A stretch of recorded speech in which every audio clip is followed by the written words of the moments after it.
Mbote na bande konyo surtout nzamba pambola bino bana RDC nzamba pambola bino ngai ndeko na bino Kongo alenga mwana fumu kimbangu Shora de Sulangar bande kona ngai na yeko sala video na lumbango po likambo penza za ko sala ngai pasi na ndenga ko sala te tawo na mona ba jeune na Congo batali ko mona pasi mingi bakokite bakota na bakoma bakuluna ndeko nyonso azali jeune nyonso azali na Congo soko tali okomona ke non akoma na désespoir na ndenga osakala te parce que azoyeba te lobi na ye kozala ndenge nini naye kocomprendre ke eloko na lobela yango mingi la jeunesse congolaise bakanga biso en otage na bapoliticien soko tali lelo depuis Mobutu ti lelo tous les jeunes Congolais bazara toujours en otage et pas les politiciens. Bakanga biso penza. Biso ba oyo tama Mobutu to saka be fort perso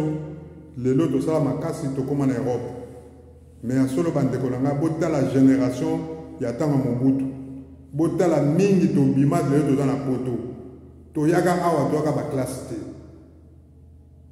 100% il y a jeunesse nous surtout to yaka na poto awa depuis 80-90 bande kolanga sur 100% 90% to yaka na biso ba classe T to yaka awa poto luka ba vie tant to komaka awa to bwaka bangunda to kota mbala moko mikande simba bazoka mikanda to koma ko sala ti to koli to jupe basi to boti pe bana. Mais il y a solo bande kolanga soko zongi na simotali Mobutu génération nelekaki ya Laurent Désiré Kabila ye ti na lelo to dans temps ma Fachi Béton ba jeune na biso génération surtout les dikolo na Congo bakanga bango en otage na ba politicien ba vie na bango za mobulu ba classe na bango ebeba mingi batanga basala kate bazwa ba diplôme mingi bazwa na ba coopération. Parce que tant que Mobutu déjà, batu mingi, bamane ko tricher na bango, bazo zwa ba diplôme, a futi mbongo bana basi mona BTC, poka ka professeur a pesa ba point belé. Soko tali bana mibali, vraiment solo bande ko ngai, ba kopele kaka mingi. Okomona pose un certificat, au sali ko pour futaki professeur, o zwa brevet kaka ndenge wana. Donc classe B bakalango. Ponini ba politicien na biso ba sacrifier ki biso po parce que to kumisaka kaka bango mais bango bazo zwa bana na bango bazo tinda bango na poto bazo tanga ba classe ba mso ba memi bana na bango ti na mokolo lelo la jeunesse vraiment ezali en otage par ba politicien lelo na Congo na tango Fachi Béton to komi plus de 100 millions d'habitants. Mais tout n'angaye bandeko combien de politiciens dans le Congo nandimite bakoka 1 million nandimi yango te mais bakanga biso jeunesse po parce que jeunesse nde mutuza lelo sur 100 millions au moins ata mususu 70 millions de jeunes au baza na Congo lelo et preuve ezali soki na Kinshasa komona yango sur 22 millions d'habitants na kata ville ya Kinshasa presque 15 à 18 millions, il y a des jeunes. Mais si on a dit bango mona basala kate, bakenda ka classe té, donc ça la moki na tongo, akei koto na kwa koto azongi, papa lukele loka kolia, to yemo ka ko débrouiller ka na ndenge na azwa biloko alia. Même chômage ya mbongo ya peuple congolais to lia ka ngoti. Biso to longwa ko na Kinshasa to ke ko zwa ngoti. Politicien moko ya Allemand ba yango alobi ke Congolais moko avivaka na moins de $2 na journée. Mbongo nyo surtout oyo Congolais vivaka nango ezali mbongo oyo ba matière première na biso batekaka. Mais balokisaka pourcentage moko o ba bombelaka peuple congolais. Mais biso ba peuple congolais to zwaka ngo te. Bato bazwaka ngo ezali les politiciens. Yango bandeko na ngai. To ko beta mbela na ba politiciens congolais. Bo fongola mitema. Toi comme on a na carte Europe, ba politiciens européens, baza ba formation, ba rose chrétien, ba bouddhiste bazali, bazana ba loge mais bandeko na ngai ba travailler pour na peuple na bango ba travailler pour na peuple na bango soko tali bi ko mona ke biso ba tata to ko te do ke misala mais bana na biso ba do tanga ba ke na ba classe soki jeune moko awa boy ko kende classe ba ko sala effort aye ko na métier asa la métier moko boy to maçonnerie to azala électricien donc ba ko lukele musala moko boy po à survivre, à s'en sortir dans la vie, dans l'avenir. C'est ça les politiciens européens. Alors, les politiciens congolais, ils ont fait mingi kutu lelo bazana gouvernement baouta na poto. Mais ce que tali lelo, azo préféré banana ende batanga ba classe que jeunesse oye azo contrôler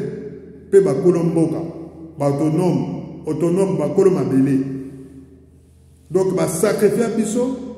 to betela ka bango maboko ce que tali lelo ba parti politique okomona kaka ba jeune o ba tondi na kata ba parti politique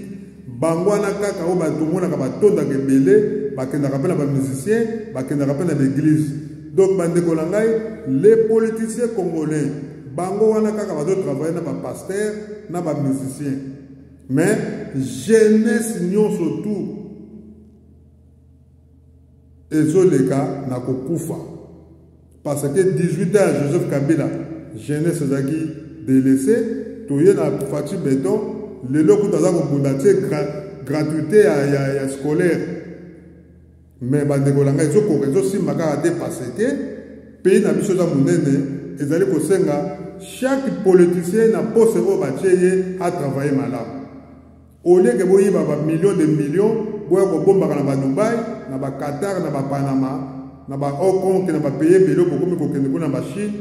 eza n'importance cité les politiciens congolais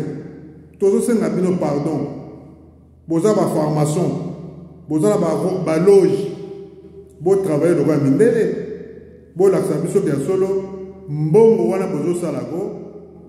soki bobombi wana mikili ya poto loko eza ya koyiba soki lelo komi na problème mindele bakokanga yango oblige bakokanga yango bolakisa bolingo Fati Beton aye gouvernement eza kosalama tozokamwa ke batata wana kaka oyo batravaillaka ntango mobutu batata ngo kaka baza kaka bazozala kaka et puis génération oyo mpe eza koya bangi bakota na politique oyo te biso bajeune tokota bango mpe lokola mentalité yango ewuti na ntango ya bapapa na bango yango bandeko toza kocontinue continuité wana il faut kokota esprit kolobaki ya solo nga formation soki okoti na formationnerie eza sacrifice na yo moko eza te koya kosacrifie génération eza yo moko mitoke kokota kuna so basengi soki bato so basengi eloko nini yo moko se sacrifie na ndenge na yo a tomonaka mindele base sacrifiaka bango moko mundele akondima abotaka na ye te mais ase sacrifie mokongo na ye mpo nini atravaille kaka mpo na mboka biso toza na bolingo ya bafamille na biso mindele bazala na bolingo ya famille na bango te mundele famille na ye ezali bana na ye metala biso tozalaka mona koko na yo papa leki na yo noko na yo mama na yo cousin to cousin na yo toza na bolingo na bango soki tozwi bango mpe bakozwa mais botika peuple génération botika kosakrifie yango bofongola bajeune tala bazokoma bakuluna kikuluna ezali parce que passe eleki yango moni bajeune bazokoma bakuluna bandeko nanga bana Congo tala mbongo totindaka des milliards totindaka na Congo mais passe eza kaka parce que bajeune bazoyeba rôle na bango te il faut bajeune barevendiquer eza problème ya pouvoir à Fati Beton te ezala bato ya UDPS bato ya baparti politique nyonso tu oyo baza mikolo bajeune botala bavi na bino yango toza kosenga président de la république gouvernement eza kobima bofongola mitema botika peuple mpenza a inspiré quand même tomona mpe quand même mboka na biso ebongi ekomi kitoko jeunesse mpe ekomi kitoko matondo ingeta